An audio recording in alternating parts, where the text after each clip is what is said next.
ಇವತ್ತು ತುಮಕೂರಲ್ಲಿ ತಿರಂಗ ಯಾತ್ರೆ ಪಕ್ಷಾತೀತವಾಗಿ ಏರ್ಪಾಟಾಗಿದೆ. ಆ ಒಂದು ಕಾರ್ಯಕ್ರಮಕ್ಕೆ ಅನೇಕ ಸ್ವಾಮೀಜಿಗಳು, ನಮ್ಮ ಸಂಸದರು ಮತ್ತು ಮಂತ್ರಿಗಳಾದ ಸೋಮಣ್ಣ ಅವರ ನೇತೃತ್ವದಲ್ಲಿ ಆಗಲೇ ಇನ್ನು ಅನೇಕರು ಬರ್ತಾ ಇದ್ದಾರೆ. बोलो भारत माता की ವಂದೇ ಜೈ ಜವಾನ್.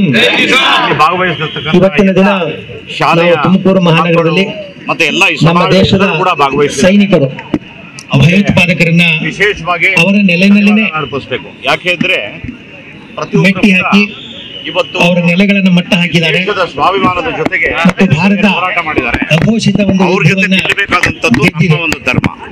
ಇದು ಇಲ್ಲಿ ಪ್ರಶ್ನೆ ಉದ್ಭವ ಮಾಡೋದು ಇವ್ರು ಮಾತ್ರ ಮಾಡಿದ್ದಾರೆ, ಅವ್ರು ಮಾತ್ರ ಮಾಡಿಲ್ಲ, ಆಪಾದನೆ ಮಾಡುವಂತ ಒಂದು ಸಣ್ಣತನವನ್ನ ಯಾರು ಮಾಡ್ತಾರೆ ಅವ್ರಿಗೂ ವಿನಂತಿ ಮಾಡ್ತೀನಿ, ಅದನ್ನೆಲ್ಲ ನಿಲ್ಲಿಸಬೇಕು. ದೇಶ ಚೆನ್ನಾಗಿದೆ, ನಾವು ಚೆನ್ನಾಗಿರಕ್ಕೆ ಸಾಧ್ಯ. ದೇಶದಲ್ಲಿ ಇದ್ದವ್ರೆ ಸ್ವಾಭಿಮಾನ ಮರ್ಯಾದೆ ಬಿಟ್ಬಿಟ್ಟು ಉಲ್ಟಾ ಮಾತಾಡಿದಾಗ ಅದು ಅವರಿಗೆ ಕೇಳಿ ಬರ್ತದೆ. ಹಾಗಾಗಿ ನಾವೆಲ್ಲರೂ ವಿನಂತಿ ಮಾಡ್ತೀವಿ, ದೇಶ ಅಂತ ಬಂದಾಗ ಪಕ್ಷಗಳು ಎಲ್ಲವನ್ನು ಜಾತಿಗಳನ್ನು ಬದಿಗಿಟ್ಟು ನಮ್ಮ ಸರ್ಕಾರ ಎಲ್ಲರೂ ದೇಶದ ಪರವಾಗಿ ನಿಲ್ಲಬೇಕು ಅನ್ನೋದೇ ತಿರಂಗ ಯಾತ್ರೆ ಮೂಲ ಉದ್ದೇಶ.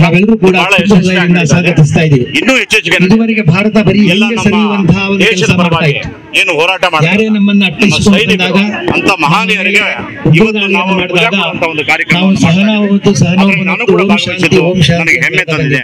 ಧನ್ಯವಾದ, ನಮಸ್ಕಾರ.